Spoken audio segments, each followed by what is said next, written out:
et me kõik loomulikult ootame sügavat armastust ja mõistmist ning et meid hinnataks tingimusteta sellisena, nagu me oleme.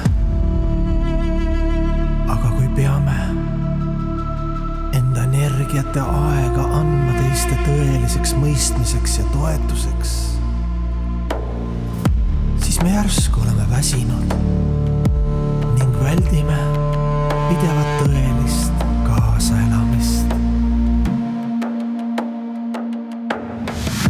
Nii ei ole mõtet oodata imet, enne kui me endi süda ei ela omakasu püüdmatuse vibratsioonis.